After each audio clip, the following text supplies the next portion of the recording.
अली हसन हिंगोर जो शोभा माणींदो PS 80 खिपरो ता खटींदो अली हसन हिंगोर जो शोभा माणींदो PS 80 खिपरो ता खटींदो दुख लही सारा साजा वींदा बेड़ा पार थी पंहिंजा वींदा अली हसन हिंगोर जो खटींदो अली हसन हिंगोर जो शोभा माणींदो PS 80 खिपरो ता खटींदो अली हसन हिंगोर जो शोभा माणींदो PS 80 खिपरो ता खटींदो दुख लही सारा साजा वींदा बेड़ा पार थी पंहिंजा वींदा इंशाअल्लाह अली हसन खटींदो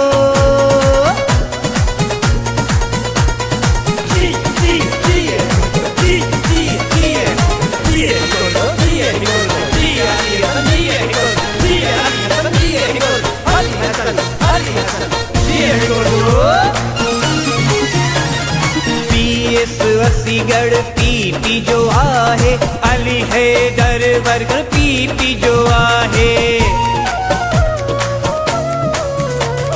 PS 80 गढ़ PP जो आहे अली हैदर बरगढ़ PP जो आ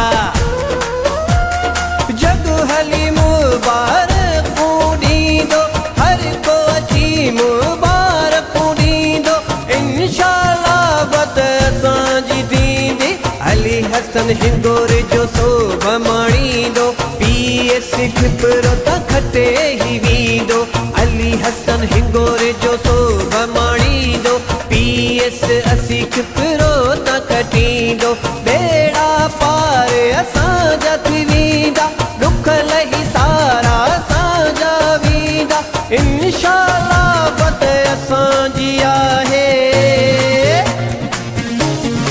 कल्बी भुट्टो ज़िंदा आज भी भुट्टो ज़िंदा है कल्बी भुट्टो ज़िंदा आज भी भुट्टो ज़िंदा है अली हसन हिंगोर जी अली हसन हिंगोर जी अली हसन अछड़े थर जे अवाम जो आवाज हर कहे जो अली हसन ते आरा अछड़े थर जे अवाम जो आवाज हर कहे जो अली हसन ते आरा सीट पकी ही असांजी आहे सीट पकी ही असांजी आहे इंशाअल्लाह वत असांजी आहे अली हसन हिंगोर जो शोभा माणींदो PS 80 खिपरो ता खटींदो अली हसन हिंगोर जो शोभा माणींदो PS 80 खिपरो ता खटींदो बेड़ा पार असांजा थी वींदा दुख लही सारा साजा वींदा इंशाअल्लाह वत असांजी आहे वॾा था चवन ओढ़ा पक्का था चवन जिए जिए भुट्टो जिए भुट्टो नंढा वॾा था चवन ओढ़ा पक्का था चवन जिए भुट्टो जिए भुट्टो